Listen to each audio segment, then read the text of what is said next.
Welcome to the Open Mic Podcast Show with Mike Midgley. Hey, and welcome to the Open Mic Podcast. On today's episode, I'm excited to be covering the topic of media communications for entrepreneurs. Today's influencer guest is Nick Powills, the founder of No Limit Agency, and Nick is based out of Chicago, Illinois. Welcome to the show, Nick. It's great to have you. Thanks for having me. Really appreciate it. Looking forward to this. Yeah, absolutely. I know we're just chatting off air there about the winters coming in Chicago and things like that. It's going to be a little bit cold up there. And I'm here in the UK, it's been torrential rain and floods and everything in here, and some crazy weather moments at the moment. So if you're suffering with that, please on the show, stay safe. And let's get rolling with this. Before we get started, you can check out Nick online. You can check out Nick Powills on LinkedIn, on Facebook, Instagram. And if you want to check out the amazing work that Nick and his team are doing, look at nolimitagency.com. If you're listening to this on any of the apps, don't worry, we'll put these links into the app and the show notes so you can grab and connect with Nick as you go along. You can also search the hashtags entrepreneurs, sticks and stones, that we're going to talk a little bit more about, Nick, with the book that Nick's written, No Limit Agency and the 1851 franchise, which is something we're going to dig into a little bit more. So before we get started, let's just talk a little bit about who Nick is. We mentioned earlier, Sticks and Stones. He's the author of Sticks and Stones.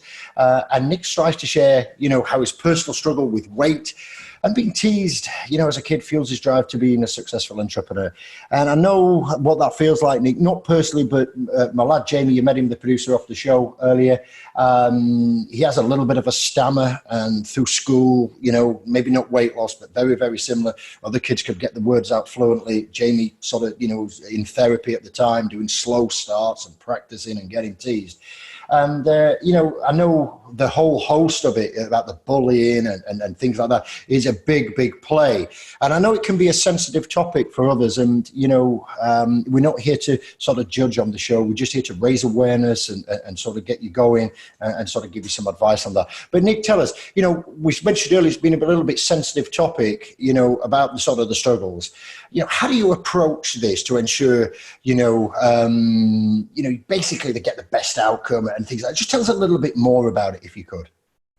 Yeah, and it's interesting. I mean, if I go back to that moment of being called fat for the first time when I'm 5 years old, my capacity as a human isn't there to understand how do you deal with that. And I think that's my fear with my children too, that if they don't have that capacity or they don't have the scaffolding around them to figure out how do you navigate that first time that you're bullied, it could derail you. Now, what's interesting as I fast forward to where my life is today, I can still go back to that moment, and it doesn't feel good. But I look at it, I'm like, well, screw you, world. Anybody that wants to put you down, eventually you start looking at it, and that turns into a chip on the shoulder. And there's nothing more valuable, in my opinion, in business or in sports or in whatever you're trying to accomplish in that chip on the shoulder. Yeah. So it's more so saying, as long as we're alive and we're going to get up tomorrow, then that's a new day. We're in control of how we respond and react. And we roll with those punches. And if you start turning those punches into fuel for whatever you're trying to accomplish, it could turn into something that can have a very strong, lasting effect on whatever you're trying to do. Yeah, I get that. And, the struggles that you had there, I like the word that you use there, you fuel that, you take it and you sort of as if you're combusting it and burning it and driving it forward to, to go from that side. And, and what stage did that book come around? What decided, Nick, that, hey, I'm going to write Sticks and Stones? Was it something that you always wanted to do, but maybe wasn't ready? Or did you say, I've got a specific date, I'm going to get all this out of my head and share it with the others? Well, two things there. First of all, I would say still the bully inspired it. I remember being in college and a guy put a comment out on whatever story I'd wrote and said something like, Nick writes at a kindergartner level. I was like, all right, screw you. Someday I'm going to write a book. And that kind of gets stationed away. But the second part is, I will say it is one of the toughest things I've done, even tougher than some of the stuff that I've accomplished in business. I wrote the entire manuscript. I got it down. I felt proud of it. I submitted it out there to editors and agents. I got rejected left and right. There was no one. There was no heartbeat left on this thing. And then finally landed into a good place with Inc. magazine. where they were willing to back it in more of a hybrid model where I get to have more equity into the book. Yeah. But then I go through editor, and she's like, I like the idea. We're rewriting the entire thing. And it was tough. I had to start from scratch, and I learned a ton. I don't know that I'll ever write a book again because of how hard it was. But I felt I had a message. I had something that resonated well with me, that helped me understand like some of these struggles that I've gone through in life and what they mean today. But I'll say even after writing a book about bullying, I mean, there are comments online that the bullies still come out. Like it's like fuel for them to say your book sucks. It's like an invitation to them. It's, it's that low mentality and that lack of not lack of, but portraying ignorance, isn't it? That they feel that they've just got to come on and troll you for whatever reason. You see it all along. Yeah, it's insecurities. I think, and look, we do it with in the United States. There is people that either love or hate our current presidential situation. Yeah, but same here in the UK. But on both sides of the fence, you can see like it's like he's a bully, but you read the way that someone calls him a bully. It's like, no, you're also being a bully. So our world is full of hypocrites. Absolutely. And it's just what we are. We are awful human beings. It's strange that you say that, because it's so easy for people to shout up and shout down or whatever, but they're never self-judging to actually contributing to it from that side. And you mentioned earlier, obviously, the publication with Inc. magazine, and that's great. But also you do seminars where you help audiences learn how to turn out their own struggles into strengths and helping them achieve more on their own sort of terms. So talk to me a little bit how you translate that through seminars. I'm really keen to learn and share with the audience, because, we get a lot of people who say, hey, Mike, I know you interview a lot of guests who've written books and, things. And obviously we do a lot of TEDx speakers as well and things like that. But the seminar and the speaking things, it seems to be what is people are really, really interested in. So tell us a little bit more about the seminars, how they're structured and what the guests or the attendees get out of them. Yeah, in the most simplistic way, even you take a TED Talk. Yeah. I mean, the beauty of them is it's not necessarily the message that's being delivered by the speaker. It's more so like finding a way to trigger something inside that makes people think and pause and say, how does this affect or react in my life? There are people that have absolutely nailed it, like good to great. Well, there you have a perfect saying of what you're trying to accomplish. So now when people are listening to what you're trying to say, they're trying to figure out, how do I take my business to the next level? Or Simon Sinek with the why. Yeah. All right, well, that's very simplistic. So one, I knew whatever message I delivered out there, and I talked at tons of conferences about marketing before then, and it was always tough because I wanted to motivate. But I didn't have like that special piece that would make marketing be motivational. And even when I hear marketing keynotes today, it's like, all right, well, we're going to drive sales at the local level. Nobody's going to do that. So Sticks and Stones is very simplistic, because I know the second I get up there, and if I'm willing to be vulnerable and talk about how I felt when I was called fat, that's going to open up the audience to then pause for a second and say, well, what in my life felt uncomfortable? It could be a parent beating you. It could be a parent telling you you're not good enough. It could be a teacher failing you. It could be being cut from an athletic team. It could be fired from a job. And the reality is we all have shit that we're dealing with. So what I try to do is say, let me be vulnerable. I'm okay with it. I'm comfortable with it. I'm comfortable in my own self. And then let me try extracting it from someone. And then let me show them how that equation works for me. And that foundation is those moments that suck in the time for the time being, but eventually have great fuel later on. The momentum stage, when you start to believe in yourself and people are believing you too. And you're like, all right, maybe I can do this. And then the velocity stage where you're like, come on, brick walls, come at me. It's not going to do anything. So the way that I speak, and I am not an expert in it at all. All I'm trying to be is a regular human being and say, here's how I found success. And here's how I feel like I navigate this crazy life. Maybe I can give you a nugget that will help you do the same. Yeah, that's great. And, and again, I always ask the listeners to back up when something's really, really, really profound.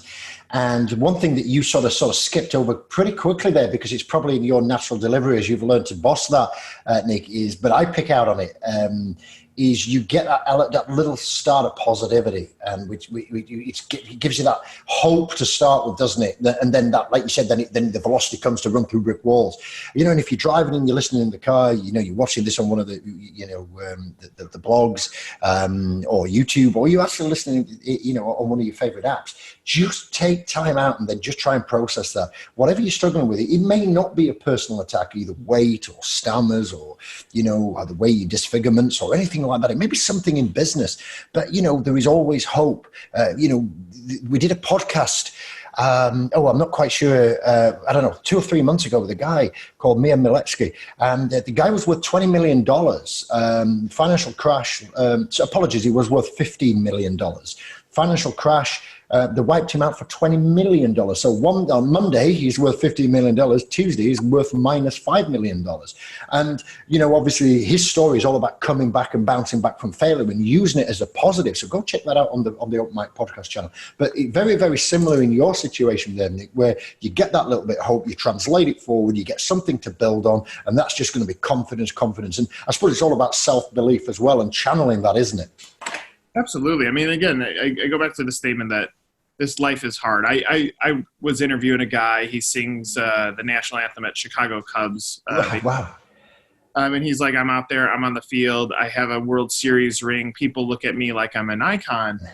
He goes, but what you don't know is that I've tried committing suicide. And when he said that to me, it's like that's exactly behind everybody, there's some shit, and everybody's just looking for that hug. So you're looking like everybody is crazy, and that's why like millennials or that next age group, they want you to say, "Hey, attaboy, good job." That everybody is searching for this, and even in our toughest moments, to take the guy that goes down to minus 5, he was still searching for someone to say, "Dude, you got this." Yeah. And that's the truth. Everybody has some sort of pain that they're dealing with. That if we were a little bit more sensitive as human beings to understand that, maybe this world would be better. But just purely being conscious of the fact that maybe the person that bullied me at 5 years old, maybe his parents did something to him at home, which gave him permission in his mind to go do it too. So maybe don't overlook the value of the hug and the fact that, people struggle through this life. It's not easy. Yeah, super important message. That's really well put. Thank you for sharing that.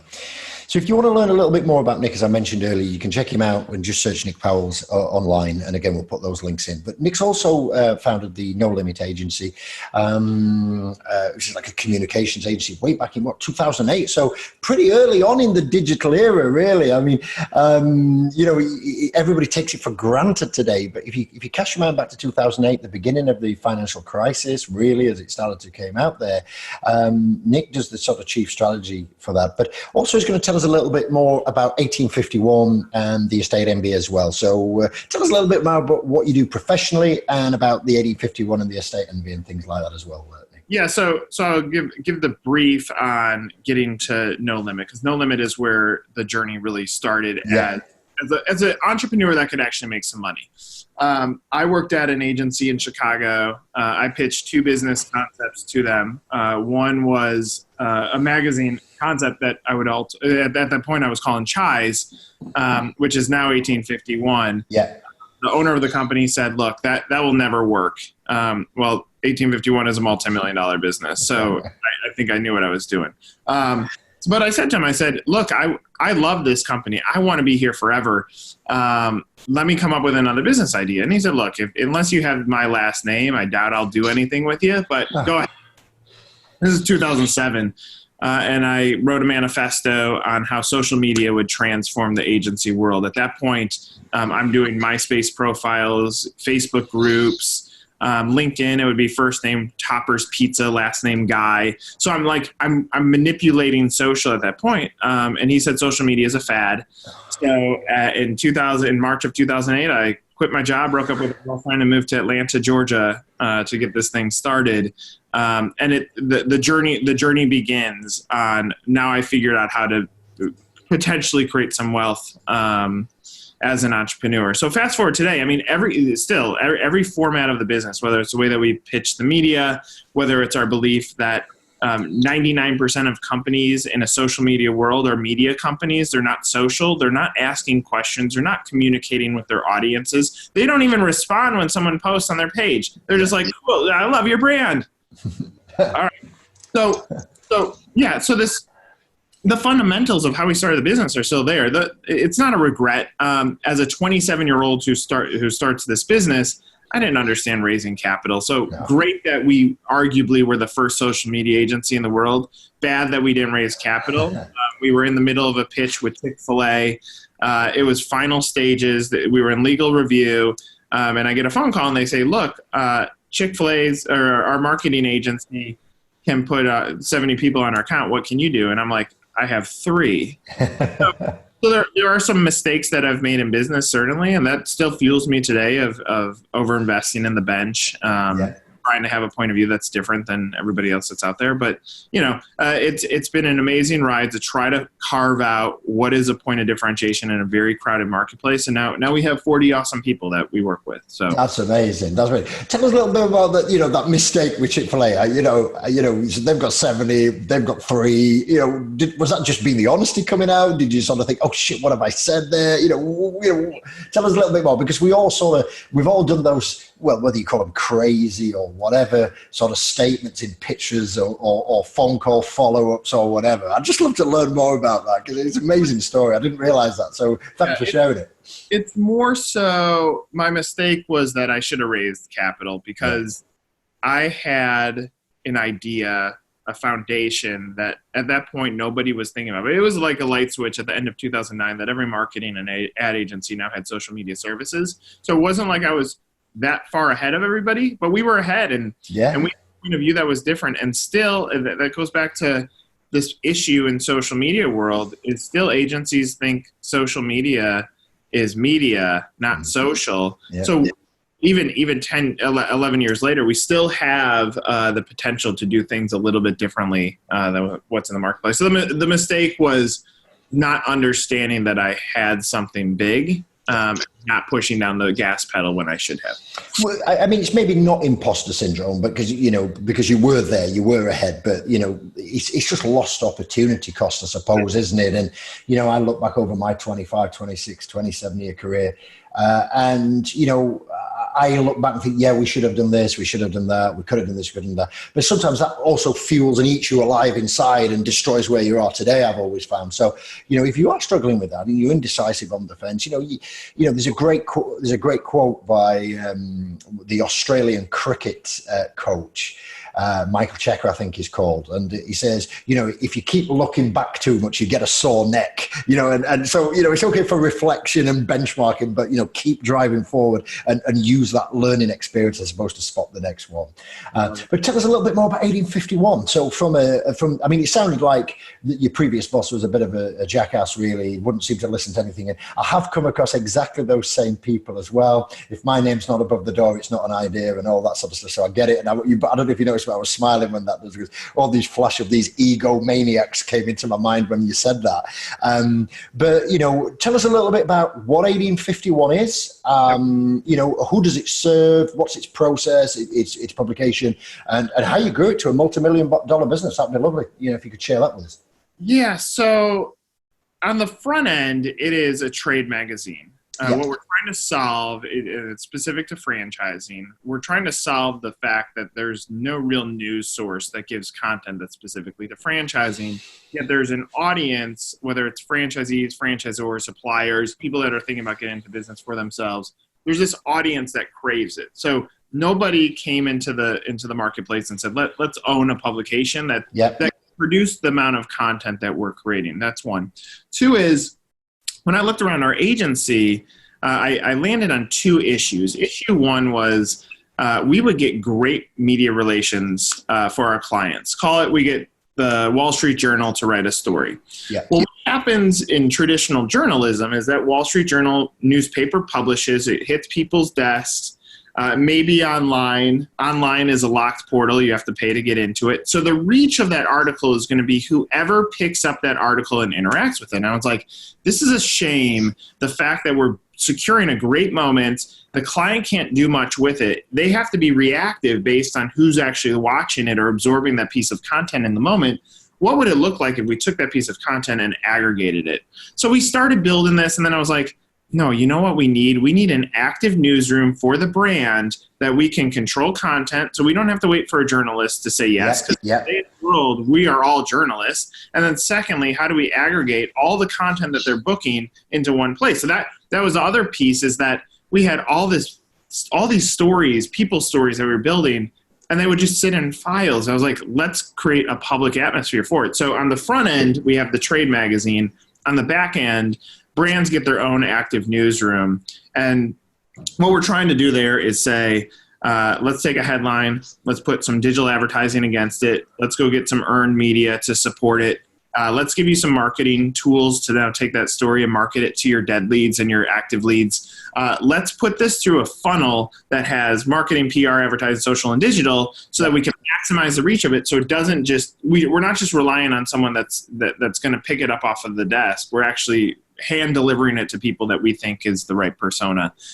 So the growth has been great. The brands that are on there have been phenomenal. But yeah, we're trying to challenge the way journalism is done and come up with an alternative viewpoint on it. Yeah. Why 1851? I'll do this real quick. Yeah. There's a Singer sewing machine sitting on my table. Wow. Singer sewing machine was the first franchise in 1851. Brilliant. So you got it. That's it. I didn't know that. I've learned something new today. That's fabulous. So 1851 Singer. Wow.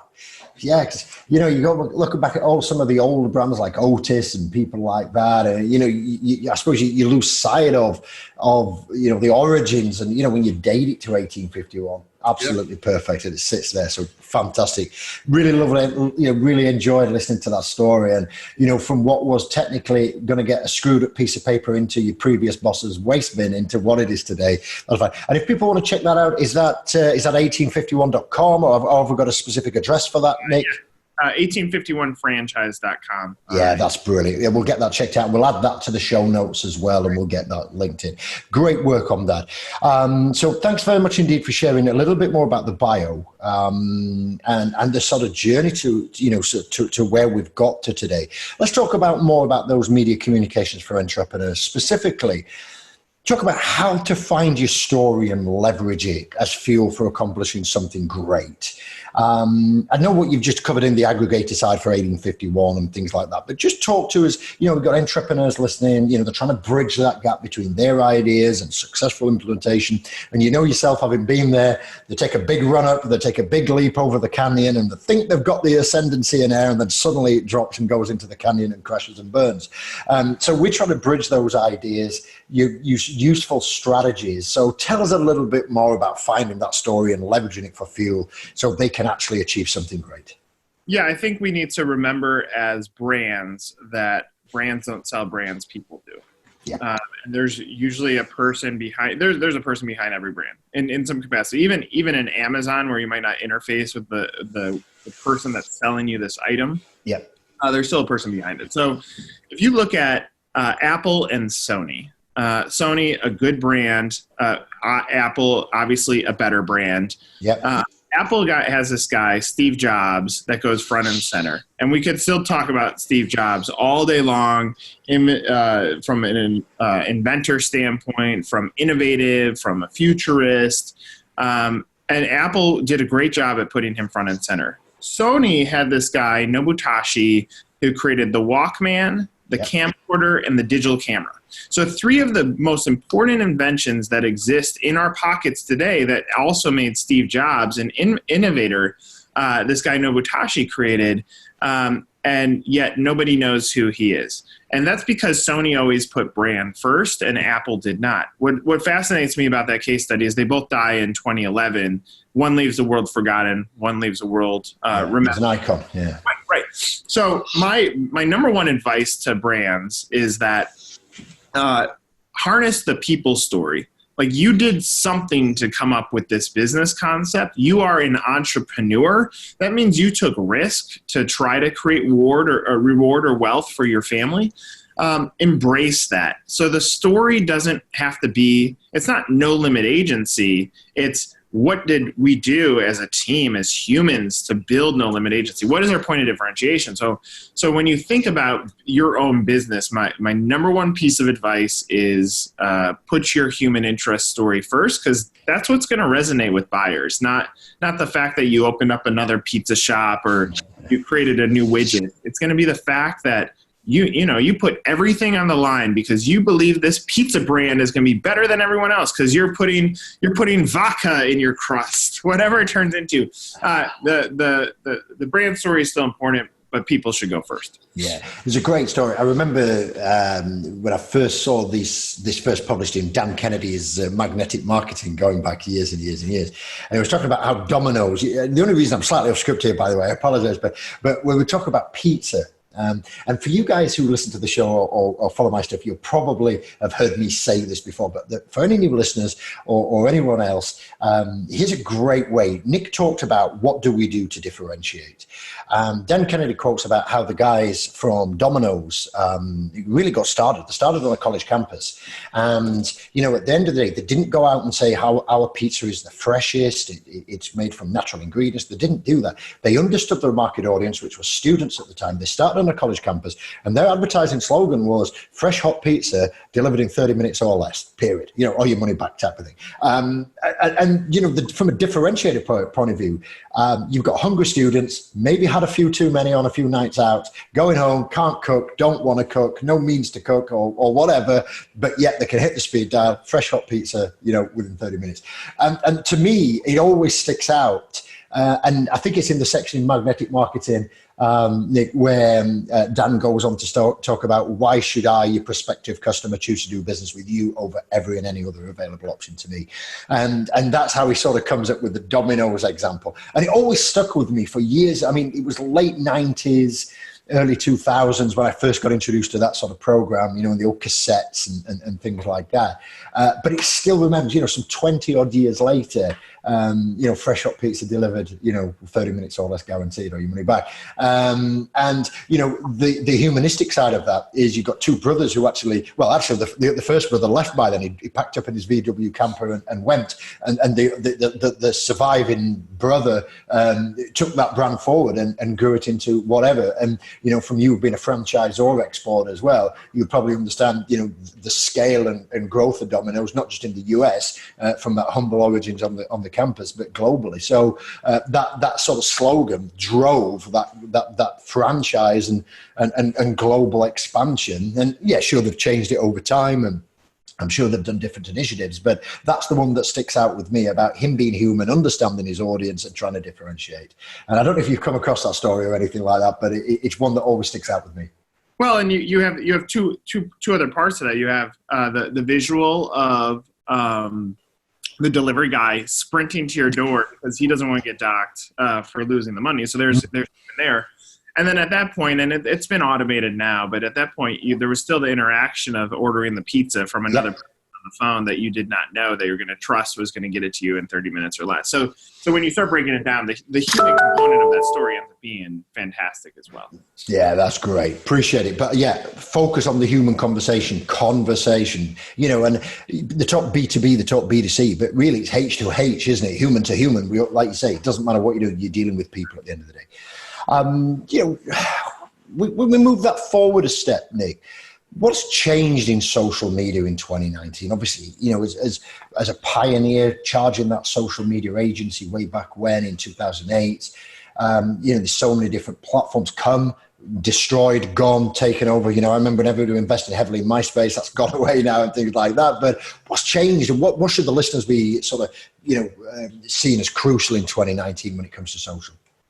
So I'll put two comments on this. Comment one is nothing has changed, which that's exactly what the issue is. It's still buy my burger, buy my burger, buy my burger versus tell me what you like about our burger. What would you change about our burger? What should our next burger be? So there is no social, which still is the gap for anybody. Yeah. Look at this buzz term, influencer marketing, which has actually been around forever. Yeah. It's a new buzz term. The influencer used to be the journalist. The influencer now is us as humans. But you're still talking about people that, why are they influencers? Because they socialize with their audience. So brands wake up and interact with your audiences. They crave it. They want it. And when you don't do it, that's where these zero reaches by Facebook come out that say, you know what? Screw it. You're going to have to pay to talk with your audience now. Yep. So the second part of that is, I think Facebook advertising is the most sophisticated form of advertising that exists. You're paying per click. You're paying directly for audiences. There's lookalikes so that you can really nail who is your persona and how you're going to get that message in front of them. So if I'm you, I still would pour as much money as humanly possible into Facebook advertising, because it's the most valuable tool that exists, and it still will be. These aren't things that appear in 2019 that didn't exist before. They're just things that you need to leverage as a business. Yeah, and the Facebook side. What's your view on LinkedIn? Nick? Obviously, there's some good targeting things there for the B2B. Maybe the sort of bigger ticket stuff. Have you got a view on that? Because we get asked a lot about that. Is LinkedIn expensive? Should I go there? Is that going to be a better audience? Is that something you play about within No Limit? Yeah. So here's my viewpoint. One, I do think it's a great audience, but it is so like garbage. Look at me in my career. Look at all the great things I've done. It's interesting. I did an experiment. I posted a picture of me with my family just to see, does that create more interactions? And it was 5 times the amount of interactions and reach as a post that says, here's my view on business. Yeah. So I still think businesses, there's the people side. It still comes into play there. The other thing with LinkedIn is it's super expensive to advertise on there. So it's more of a crapshoot. So we're cautious on that. You can get good audience reads, but remember that the bulk of LinkedIn audience is you're primarily looking for another job. I'll say, and it's not a regret, but a lot of our recruiting went down the LinkedIn path. And it's a world where it's people get on there and it's like click, click, click, click, click, click, click. They don't even know what they're applying for. And then as a business, we respond and say, hey, we're interested. And you're like, I'm not interested in your company. And they're like, I can't even remember who you were or whatever. Yeah, I've seen that before. So it's almost turning into spam universe. I think LinkedIn's going to have to do some things to change that narrative. And I think it can be deeply valuable. But they're messing around with zero reach. You have 5,000 connections. You post something and 4 people see it. They're going to have to be careful. I think they're going to come to this inflection point where it's either going to go gangbusters and LinkedIn's going to be the future of social, or it's going to fall flat on its face. Yeah. So if we go back to when you talked about what's changing social in 2010 and nothing social, still social. Give us a few sort of strategies. If you're sitting down with a client in a first strategy review meeting, content strategies on the table, socials on the table, what are you saying to them, Nick, about how they should approach social? Is it, have that face, be, obviously social listening, we've not mentioned that as yet, but, you mentioned earlier, nobody, people put a nice comment on your page, nobody even ignores it. Sorry, people ignore it, nobody responds to it. What are the sort of 3 or 4 things that people should be doing really to make sure that, they are asking questions, they are listening, they are responding, they are using it as a social tool and not just like, spraying and praying and putting all the usual rubbish out there? Yeah, and I'll put the caveat on here that the advice that I'll give is going to be rarely followed. And I get that. There's a brand, Wendy's, that does an amazing job of being social, because it's not just about the fact that they're kind of assholes in the way that they communicate. It's more so that they respond in the moment. Yep. Versus let's get our boardroom together and let's talk about how are we going to craft this response. That's not social. So in one, I would say throw away your content calendar. Just produce based on things that are happening. The human interest side, I think there's importance in that. And I've seen some brands do a really good job with Facebook groups, because with Facebook groups, you can have basically 100% reach. And there's complete value in that, because you build a private audience and you can interact well with them. So I would look at doing that. Third, understand that the integrated model works best in anything that you're doing, whether it's dating, whether it's buying Are integration so critical? So make sure whatever message you're building in your social audience, it reflects what's happening from a marketing campaign standpoint on your website and in store or whatever widget you're selling. Because that congruency through from advert to the site and or landing page. Yeah, because now you're driving around a holistic approach to what you're trying to accomplish. And the question, if any agency or business solution that's walking into a meeting talking about social, ask the question what you're trying to accomplish. So many brands have Facebook pages and it's doing nothing for you. Why are you wasting 2 seconds on that? It's interesting because, people just think, oh, I've got to have a Facebook, a Twitter, a LinkedIn, an Instagram, or whatever it may be. And I've got to do that and I've got to put it out. And like you say, they wander aimlessly, don't they, without any goals or objectives or anything. And, what they're saying on one channel is different to what's, I get it. I understand it. So congruency, keep the message consistent, understand your goals. And I love this statement about throw away the content calendar and produce around what's going off. Not heard that one before, in fairness, but that's a brave move. But you did say not a lot. How many people take you up on that? Is that something that you see a lot? It's rare because it feels like it's unknown. But we get on airplanes and we don't walk up to the pilot and say, "Hey, can you tell me how all these buttons work?" You just trust that you're going to get to somewhere. And the reality is the second you post, if you're being authentic, people respond to being authentic. Like the garbage, constructed, that's not social, that's media. You're wasting the value of what this audience could potentially do for your brand. No, mega, brilliant. And as we start talking about media and different types, with this ever-changing landscape, how does PR work today? Because obviously from the traditional models to what it is today, tell us your view around that. Yeah, and it's shifting. I think you got to remember the reason why journalism was really created. And yeah, there was some of the storytelling that is attached to it, but eventually it was because it was a business. And therefore, the content was there to keep the advertisers happy and to hopefully get an audience that would then go pay for the advertisers' products that they were advertising. So they're turned into this battle between editorial and advertising that the two departments have always battled. And the reality is, in order for journalism to work in its current state, it's gonna have to be connected. It's gonna have to be unified. So one, newsrooms are dying. It's because the consumer doesn't want to pay for it anymore. They already learned everything that's happening in the news on Facebook or Twitter. So they don't need to watch your news at night. They don't need to read your newspaper anymore. They already know. So that means the form of storytelling is going to have to shift. There's a reason a New York Times probably works well, longer form content, things that you can read while drinking your coffee, a way to disengage with your cell phone and read a newspaper, which even that is probably going to go away in itself. So it is shifting tremendously, but in my opinion, the forms of media that exist when this is all said and done are going to be the brands that say, well, we need the money to pay for our staff, to tell the story to the customers that we have.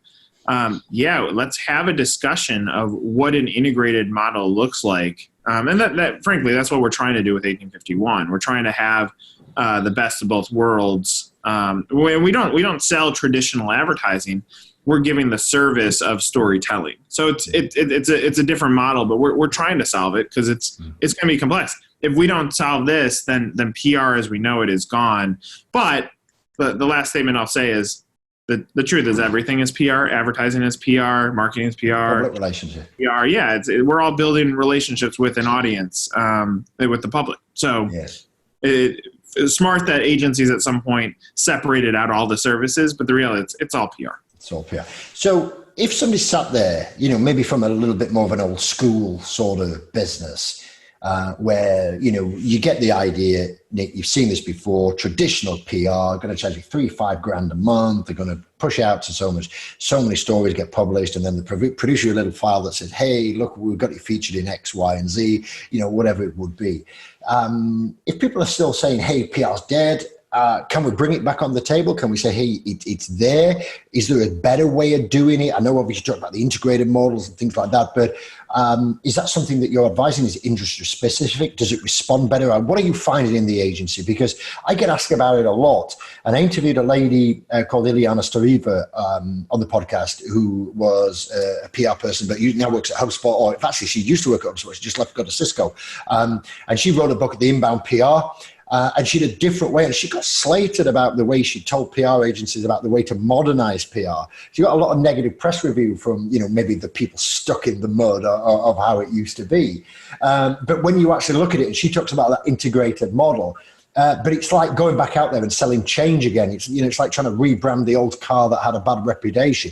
Do you find that? Is it still worth doing PR? I know there's a lot of questions in there, but I suppose to summarize, what I'm saying is people thinking, should I still be doing PR? What's your view on that?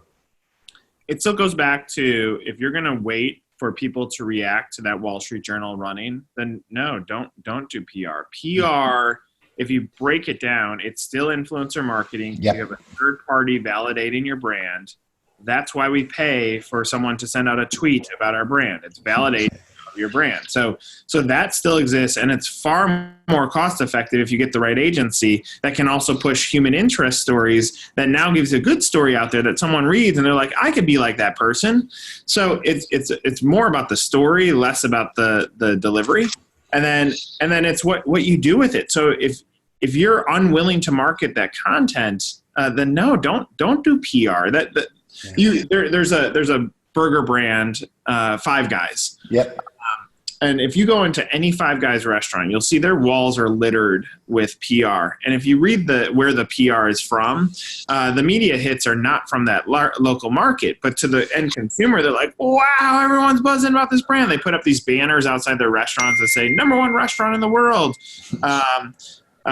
It says Virginia Pilot. Well, okay, cool, but the consumer reads it, says best burger in the world. So they're taking their press and they're saying, let's market against it. Let's make it look like we're bigger than we are. So not that PR is dead. It's that PR, in my opinion, in a reactive model is not the best use of your dollars. No. If you're unwilling to use the marketing aspect or the value that comes alongside it. Yeah, it's a great shout. Well put. Thank you.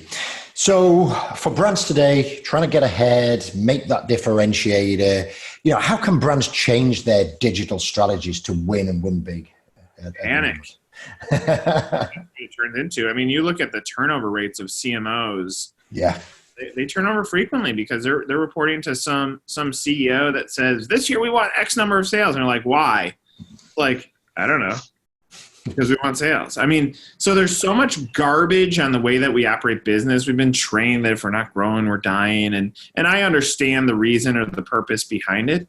But when you look at true projections and true data, then you can build a right campaign around it. So the reason we shift our digital stuff so fast is panic and lack of patience. And given it's probably going to get worse because the folks that are coming into careers right now grew up in a world where they didn't have to go to a library to find the answer. They Googled it. So when you don't have to have any patience or any persistence in finding the answer, it's going to get worse. That means letting something stick and work, the likelihood of that happening is slim to none. And that's why, the good in the way that digital advertising is done, it's called pay per click. It's instant gratification in exchange for $1. So because of that, at least we're starting to shift the way that it's done, but it's panic. It's panic because we have to hit unrealistic sales goals. We can't give things enough time to see if it works or not because there's a chance we're not going to be in a job.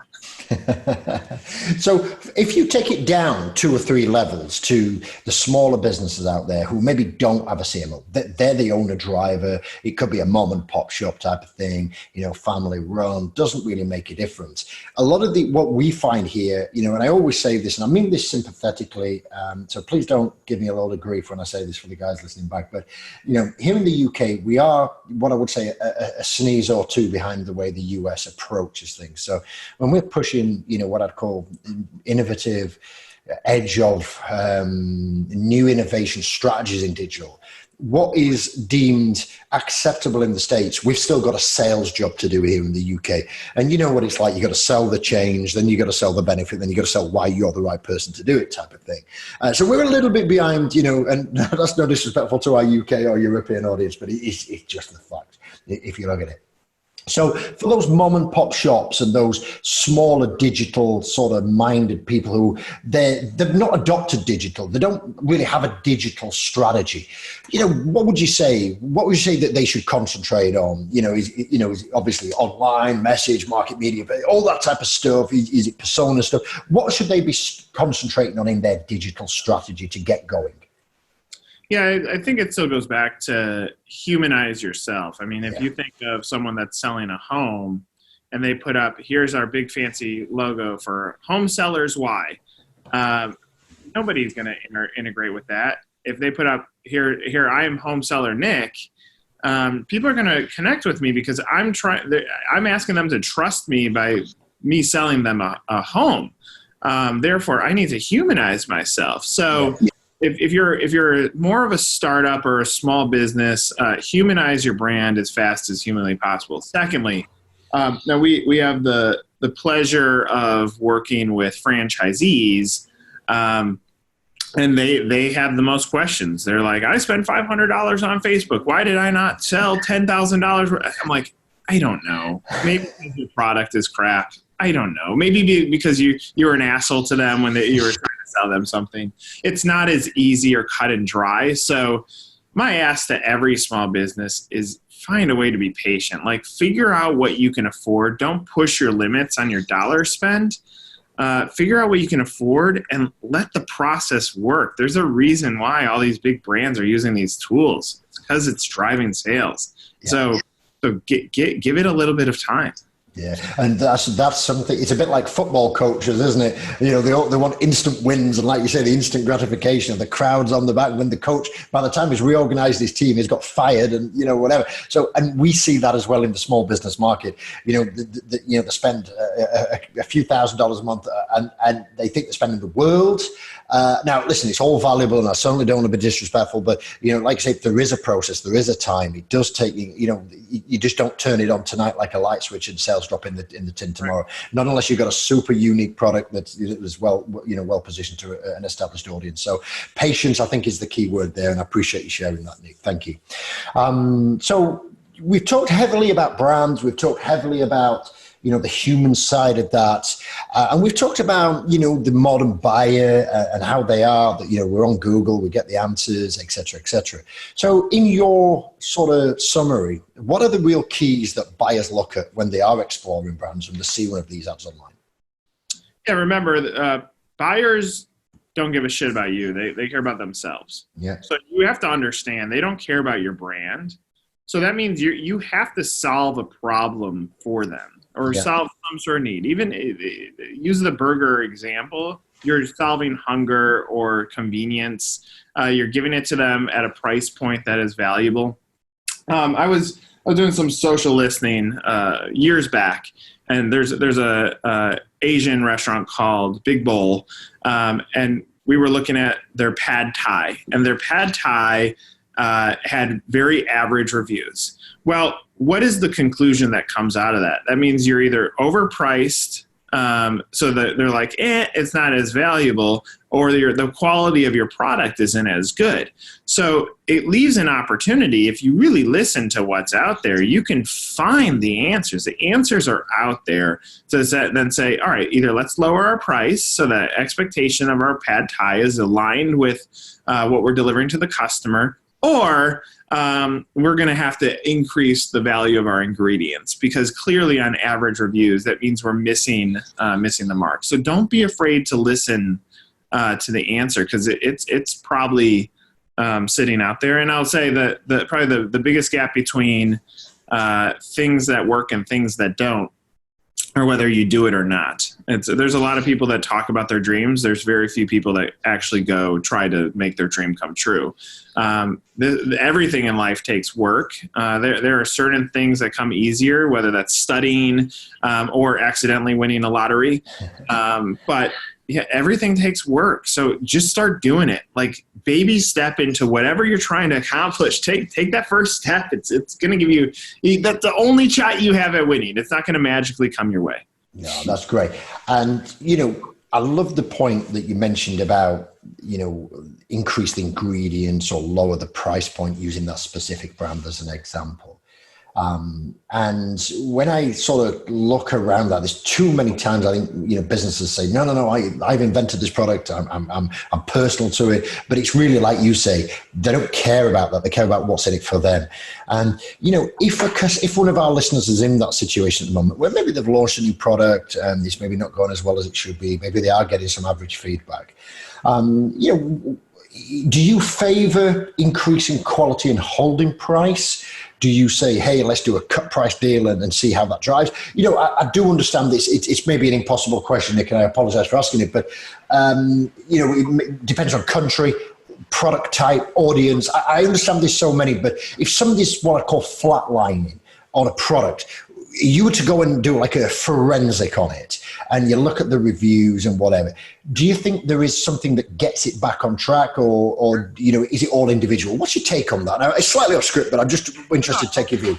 I'll give you two points of feedback. So I was talking to a brand the other day. It's a taco concept out of New York City. It's a taco brand. She called me. She's like, hey, can you give me some insight? I'm trying to raise money because we want to open up a brick and mortar store. I'm like, cool. How's your sales? Are you profitable? She's like, well, not yet. Here's how we will become profitable. I go, let me just play this out. You're asking me to get you investors in something that doesn't make money? So part of it is like, you're going to have to put your ego to the side. Like something's just not aligning and you have to engineer something that makes money. So the answer is actually probably deep within the mathematics that goes against your product. If you are not making money and you're getting average reviews, maybe remove that item from the menu. Same thing that I said with Facebook. If you're not getting anything out of Facebook, just get off. Like leave it. So I think the answer is in the data, and it's going to be custom to everyone. There are things like there are departments within our organization that are not as profitable as other ones. But I know that the brand building that happens out of that department actually has tremendous value. So it's not knock on effect. So I would dive I would dive deep into the data to figure out that answer. And the last thing that I'll say is if you're struggling with change, just Google Blockbuster because that business struggled with change because there's a thing called Netflix came into the marketplace and they're like, that will never work. And now Blockbuster's dead. So if you wait too long to make the adjustment, all that ego that you had for that product might not even matter because it might be gone. Yeah, great point. Really, the Blockbuster is a typical. Did they not have a chance to buy Netflix at one point or something? Wasn't there some time of opportunity to get involved, either to buy into it or was it another streaming service and they turned it down, saying because people love to come to the store? No, they don't. They want to just click the button and go from there. But no, that's a great insight. Nick, I can't thank you enough. You've provided significant value for us and our audience today. It's been an absolute pleasure. We've talked so much about, communication, media for entrepreneurs today. If we were to sort of compact it down, for the entrepreneur out there who's looking to sort of improve, what would be the three things, if we could ask you to sort of compress it in, that was going to make the biggest difference and start to move the needle for them? Yeah, so let me give this first point. And that's in a shaky economy, you don't pull back on marketing. Yep. Because what happens is everybody else pulls back on marketing, and that gives you an opportunity to push it forward. Some of the best brands that were emerging that went to establish are the ones that budgeted properly for a rainy day. Yeah. So if I'm you, I'm not exhausting your digital spend in a good economy. I'm putting some of that change away just to be prepared for that bad moment, because that's how you can take off as a company. That's where you leapfrog some of the competition that is in the marketplace. Two, it's still the humanization of a story.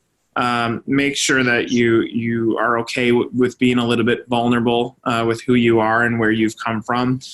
You've had to do, especially entrepreneurs, you had to have done something that is valuable to others to get to that point. Don't be afraid to share that story. Don't do it in an egotistical way, but but share that story. And be flexible. Be flexible with your marketing spend. Make sure you're leveraging all the areas that you're spending money. You have the same message on web, social, digital, PR, marketing, advertising. Make sure that there's a unified message that goes around there. Dos Equis as a beer company was fantastic of going from a relatively unknown company to being one that people knew, because no matter where you went, that was on their social, on their website, and their PR, it talked about the most interesting man in the world, which is how they humanized their story. So they didn't talk about the founder of Dos Equis, whoever it is, Mike Dos Equis. It was not the story. It was the fact that they built a great story about someone that could resonate with others, that when you drink our beer and mosquitoes bite you, you're going to get more muscles. So, like the blueprint is already there. At the end of the day, I think any business that thrives is the one that really does the fundamentals well. You don't have to be superior and then everybody else in one category. It's not like Amazon is doing anything super superior. Maybe they are. But no, they just did the blocking and tackling really well, focused on that, focused on culture. You're only as good as the people that are underneath you. And remember, some of them might be having a bad day. Give them the hug versus putting them down and saying you're not hitting your sales goals. That might help you grow your business as well. That's fantastic. Just real diamond and nuggets there, or gold nuggets there. And, I love the example. I keep pulling them back up just so the listeners, in case they overskim them, and about just doing the fundamentals well, the blocking, the tackling, it is. And sometimes it can be some of the boring stuff that people oversee, isn't it? But it has such a big impact. If you get those 5 or 10% wrong, it can set you off on the wrong trajectory. So thanks for sharing that. If you've enjoyed what you've heard today, I've certainly learned a lot from Nick today. Check out Nick you can check him out on Facebook, you can LinkedIn, Instagram, just search Nick Powills. I will put those links below, or head over to www.nolimitagency.com and you can see what these guys are doing. And there's a pretty cool video on the front of your agency side as well. And how did he get the marker pen off his face when he drew the pen on there? There's a couple of some warrior stripes going with the dry marker or something there. It was dry marker, but I'll say this, and here's the true honesty. I think our website is awful. If I evaluate it the same thing that I just told all of your listeners to do, it's like we have the human side, but definitely humanistic. Yeah, our why isn't there. We're not saying anything. We hunt stories. It's garbage. So my hope is that the next time you go look at that, we've gotten better, and that's what we challenge ourselves every day. How do we just do a little bit better than yesterday? That's it. #be better. And if you strive forward, then we get it that way. Nick, it's been an absolute pleasure to have you on the show. Thank you so much, and for taking time out of your busy schedule space. It's really appreciated. Yeah, I greatly appreciate it too. Thanks for the conversation. It's a pleasure. And thanks to you as well for listening. We appreciate you've got much options in the podcast market. We appreciate you taking the time to listen, and hopefully you had some value. Don't forget to check out Nick with the links in the show notes. And as always, we appreciate you continuing your growth engine development and always get in the game. Go do the hustle, go make it happen. And we're going to catch up with you on another Open Mic podcast real soon.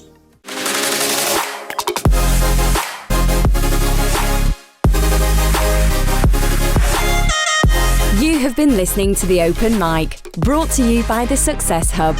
To find out more and to get the resources we have mentioned in this podcast episode, simply visit blog.thesuccesshub.io and view the podcast section. Thanks for listening, and we look forward to catching up with you in our next episode.